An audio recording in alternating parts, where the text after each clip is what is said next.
Death is quite the concept, isn't it? It can happen at any moment and for whatever reason. As you sit here and watch this video, something could just happen. This is what makes The Fear, generated from 2008's Lake Mungo, a mockumentary following a family supposedly haunted by their relative Alice who was found dead earlier that year, so terrifying. The movie has a bleak and somber tone, with such a feel for realism that, without the knowledge of it being a mockumentary, you would have probably thought that it was a real story.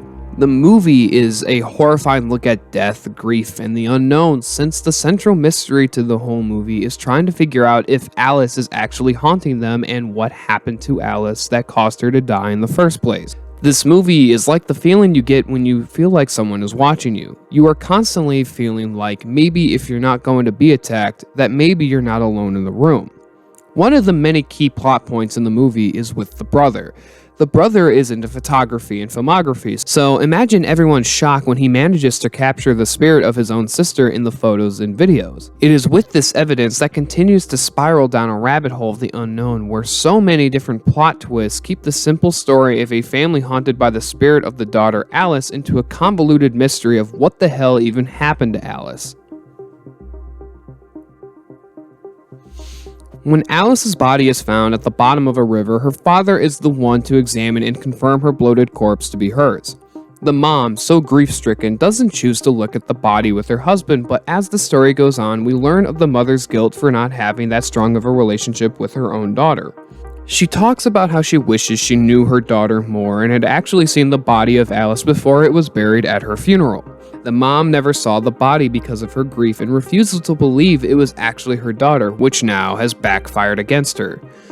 This is until she sees the videos Alice's brother had taken where Alice's spirit looms over them, watching.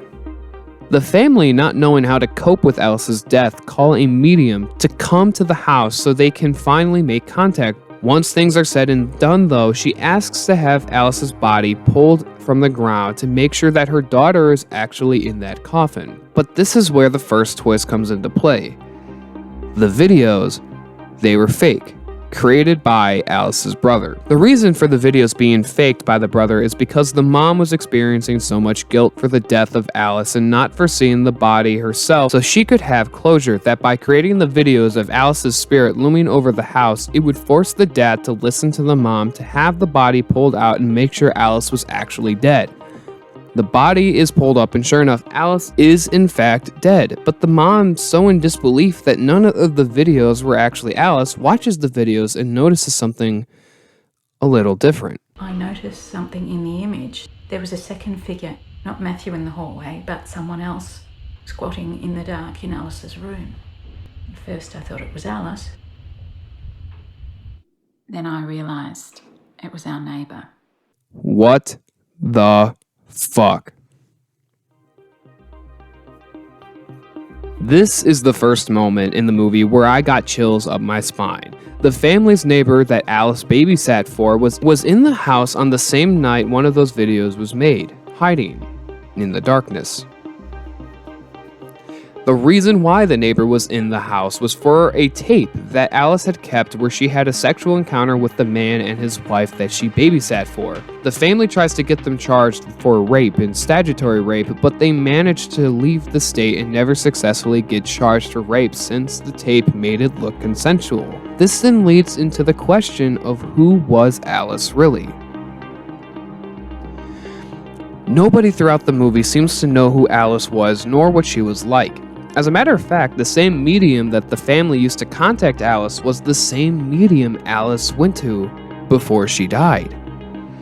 This unknowing of Alice forces the family into going through her belongings only to discover she had buried something at Lake Mungo when her class made a school trip there to spend the night. As the family drives out to Lake Mungo, they end up finding where she had buried her belongings and what the belongings were.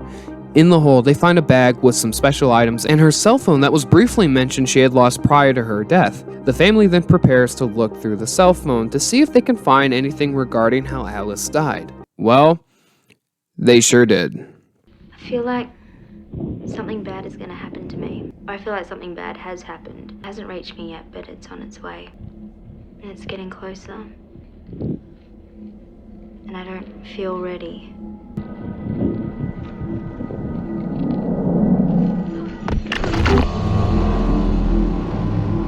This scene is one of the only scenes to shock me and disturb me so subtly. So, just to get a rough idea of all the plot twists in the movie.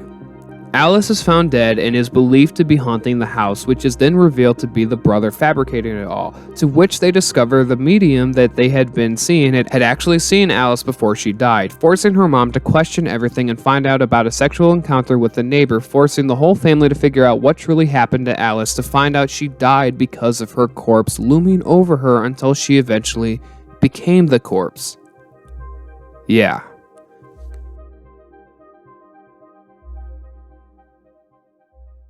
Alice, while at Lake Mungo, saw her own corpse that would eventually be pulled up from the river at the beginning of the movie. What made Alice so reserved, so different from everyone else, and so unknown was because she was experiencing premonitions of her own death. Her corpse would haunt her and would get closer and closer to her until she eventually became the corpse. The horror behind Alice's death is not the brutality or goriness, but that of the unknown, the uncertainty of how she died or even when she was going to die. The whole movie is about trying to solve whether Alice is haunting the family or even dead, who she was before she passed, and how she even died, which creates the horror of the movie. Imagine this scenario. You are enjoying every day and trying to live every day, but your corpse continues to follow you, which lets you know you are going to die soon, but never know when. That is horrifying. The horror of the unknown is such an unspeakable one. Not knowing when you're going to die, but knowing it's going to happen soon is beyond horrifying. The unknowing of what even got your daughter killed is terrifying because you imagine all the scenarios that would have led to her body being in the river, but ultimately, the simple mystery at the heart of the film is Alice still haunting the house? The simple answer is yes. At the end of the film, the family moves away and takes one last final photo together as one big family. Even one where Alice is still there, just watching them as her spirit is trapped in the house forever.